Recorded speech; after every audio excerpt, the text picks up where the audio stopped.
మన భారతదేశంలో రాజకీయ నాయకులు వీళ్ళ స్వార్థం కోసం హిందువుల్ని ఎట్లా మభ్యపెడుతున్నారో ఒక్కసారి చూడండి. హిందువులు మభ్యపెట్టడమే కాదు, హిందూ సమాజానికి ఎంత ద్రోహం చేస్తున్నారో, మళ్ళీ వీళ్ళందరికీ కూడా ద్రోహం చేసిన వాళ్ళందరూ కూడా వేరే ఎవరో కాదు, మళ్ళీ హిందువులే చేస్తారనమాట. వాళ్ళ స్వార్థం కోసం, కేవలం వాళ్ళ స్వార్థం కోసం, వాళ్ళ రాజకీయ పబ్బం కప్పుకోవడానికి హిందువుల్ని ఎట్లా సోమరిపోతులుగా తయారు చేస్తున్నారో చూడండి ఒకసారి. కళ్ళు మూసుకున్న కబుదుల్లాగా, కళ్ళు తెరుచుకున్న కబుదులు లెక్క, కళ్ళు మూసుకున్న కబుదులు కాదు, కళ్ళు తెరిచిన కబుదులు లెక్క ఎట్లా తయారు చేస్తున్నారో ఒక్కసారి చూడండి. వీళ్ళు సెక్యులర్ అంటారు, కానీ హిందువులకు మాత్రం మళ్ళా మొండి చేయి చూపిస్తారు. ఇదే విధంగా చూడండి ఒకసారి. వీళ్ళు ఎంత సెక్యులరో, వీళ్ళ పార్టీలు ఎంత సెక్యులరో చూద్దాం మనం ఒకసారి. సెక్యులర్ అంటూనే హిందువులకి ఎట్లా ద్రోహం చేస్తున్నారు. ఒక ఊళ్ళో ఒక చిన్నది ముచ్చట చెప్తాను వినండి ఒకసారి. ఒక ఊళ్ళో ఒక ముగ్గురు స్నేహితులు ఉంటారు. వీళ్ళు ముగ్గురు కూడా భిన్నమైన వర్గాలకు చెందిన వాళ్ళు. ఒకరు ముస్లిం, ఒకరు క్రిస్టియన్, ఒకరు హిందూ. అయితే వీళ్ళు ముగ్గురు కూడా స్నేహితులు అనమాట.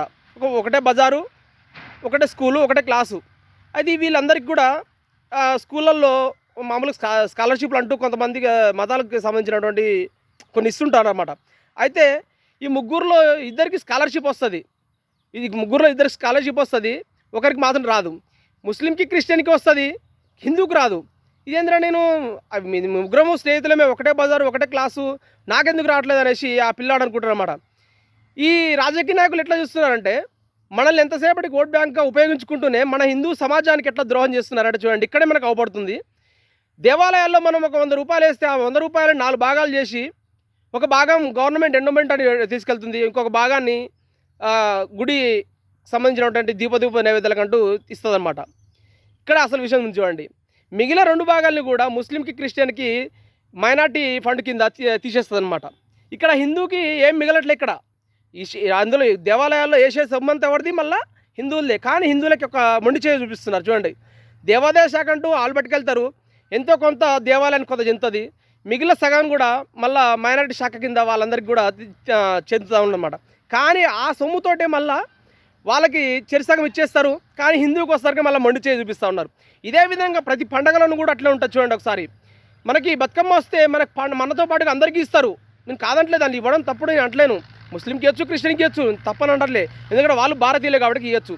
కానీ మరి హిందువుల పండగలకు ఇచ్చినట్టుగా వాళ్ళ పండుగలు కూడా ఇవ్వాలి కదా.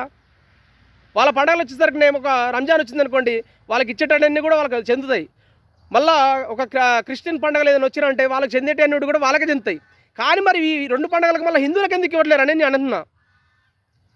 చూస్తూ ఉన్నారుగా హిందూ సమాజమా, మన వేలుతోనే మన కళ్ళని ఏ విధంగా పొడుస్తున్నారంటే, మనకి అధికారికంగానే మనకి తెలిసి మరి కళ్ళలోకి వస్తున్నారు. కానీ మన కళ్ళు మూసుకున్న హిందూ సోదరులు ఏ విధంగా చేస్తున్నారంటే, దీన్ని అసలుకి ఈ విధంగా జరుగుతుందని కూడా కొంతమంది తెలియదు అసలుకి. కాబట్టి హిందూ సమాజమా, మన చుట్టూ ఏం జరుగుతుంది, మన వల్ల మనకేం ఎట్లా విధంగా ద్రోహం చేస్తున్నారు, మన హిందూ సోదరులే మళ్ళీ రాజకీయ నాయకులుగా మారి మళ్ళీ సెక్యులర్ అంటూ మన హిందువులనే కళ్ళని ఏ విధంగా పడుస్తున్నారంటే ఈ విధంగా చూడండి ఒకసారి.